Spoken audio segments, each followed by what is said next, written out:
እንግዲህ ከ3 ሰዓት የመኪና ጉዞ በኋላ ከቲራና ከተማ ወጥተን ቭሎሬ የተባለች ትንሽዬ ከተማ መጥተናል። እንግዲህ መንገዱ በጣም ካዮቲክ ነበር፣ ምክንያቱም ቲራና አካባቢ በጣም ብዙ ትራፊክ ነበረ። በመጨረሻ ላይ ግን እዚህ ደርሰናል። እንግዲህ ቭሎሬ ምን እንደምትመስል እዚህ ነበር የሚኖረኝን ቆይታ አሳያችኋለሁ። አብራችሁን ሁኑ፣ ተከታተሉ። አሁን እንግዲህ የምገኘው የባለቤቴ ቤት ውስጥ ነው። ከቲራና ከመጣም በኋላ ትንሽ ረፍት ለማድረግ የሷ ቤት ነው ያለሁት። እንግዲህ አሁን የምገኘው ባልኮኒ ላይ ነው። ባልኮኒ ላይ ሆኜ እንግዲህ የቭሎራን ከተማ ማየት ትችላላችሁ። እንደምትመለከቱት ትላልቅ እንትኖች አሉ፣ ተራራዎች አሉ። በተራራዎቹ ላይ ደግሞ ቤቶች አሉ እና እንደምትመለከቱት በጣም ጥንታዊ ከተማ ነው። እንግዲህ ይሄ ሰፈር ውስጥ አካባቢ ነው ያለው። እንግዲህ ወደ ከተማ ወደ ሲቲ ሴንተሩ ደግሞ ሄጄ ያሳያችኋለሁ። ተከታተሉን።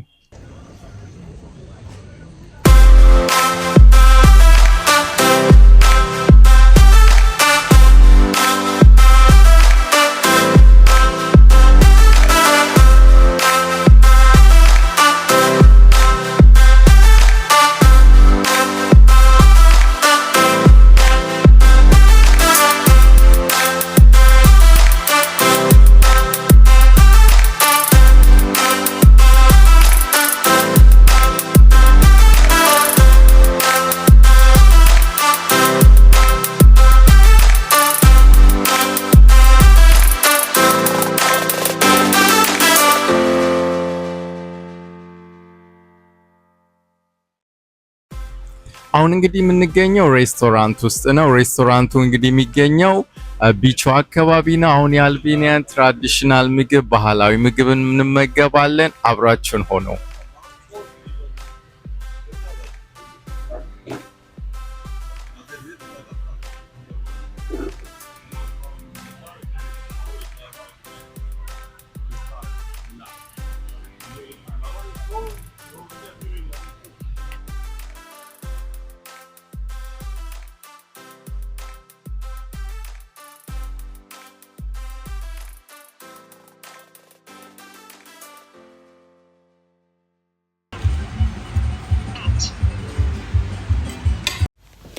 እንግዲህ እንደተመለከታችሁት እጅግ የሚያስቆረጥም የአልቤኒያን ባህላዊ ምግብ እየተመገብኩ ነበር። አይቡ፣ እንዲሁም አትክልቱ፣ ስጋው ሁሉ እጅግ የሚያስቆረጥም እጅግ በጣም ጣፋጭ የሆነ ምግብ ነበረ። ይህ ሬስቶራንት እንግዲህ የሚገኘው ቭሎሬ አልቤኒያ ከተማ ውስጥ ነው። ባህር ዳር አካባቢ ነው ያለው። እጅግ በጣም ደስ የሚል ኢንቫይሮንመንት ያለበት የሚጣፍጥ ምግብ ከፈለጋችሁ እንግዲህ እዚህ መንገድ ታገኛላችሁ ማለት ነው።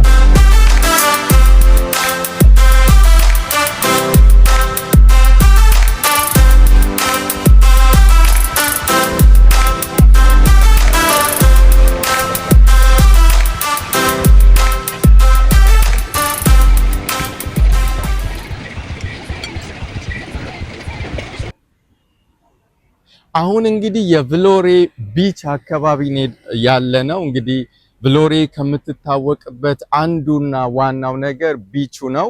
እንደምትመለከቱት እዚህ አካባቢ እንግዲህ ቢቹ ይገኛል።